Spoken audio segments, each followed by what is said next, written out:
वुजु गरिसकेपछि हामीलाई एउटा दुआ पढ्नुपर्छ। कहिले पनि बिर्सनु हुँदैन। प्रत्येक मुस्लिमले यसबारे ध्यान दिनुपर्छ। जब पनि त्यो वुजु गरोस् भने वुजु गरेपछि यो दुआ अवश्य पढोस्, किनभने यसको धेरै महत्त्व र यसमा धेरै फाइदा छ। जस्तो कि उमर बिन खत्ताब रजियल्लाहु ताला अन्हुले भन्नुभयो कि रसूल अकरम सल्लल्लाहु अलैहि वसल्लमले भन्नुभएको छ कि तिमीमध्ये जुनसुकै व्यक्तिले वुजु गर्छ अनि राम्रोसित वुजु गर्छ, फेरि यो दुआ पढिलिन्छ। एकदमै सजिलो दुआ छ। त्यो कुन दुआ? अशहदु अल्ला इलाहा इल्लल्लाह व अन्न मुहम्मदन अब्दुल्लाहि व रसूलु। जुनसुकै व्यक्तिले यो दुआ पढिलिन्छ वुजु गरिसकेपछि भने त्यसको लागि स्वर्गको 8औं ढोकाहरू खुलिहाल्छन्।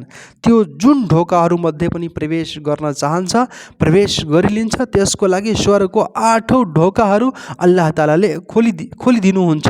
त्यसले जुन ढोकाहरूमध्ये प्रवेश गर्न चाहन्छ भने प्रवेश गरिलिन्छ। यो सही मुस्लिमको हदिस हो, हदिस नम्बर 553।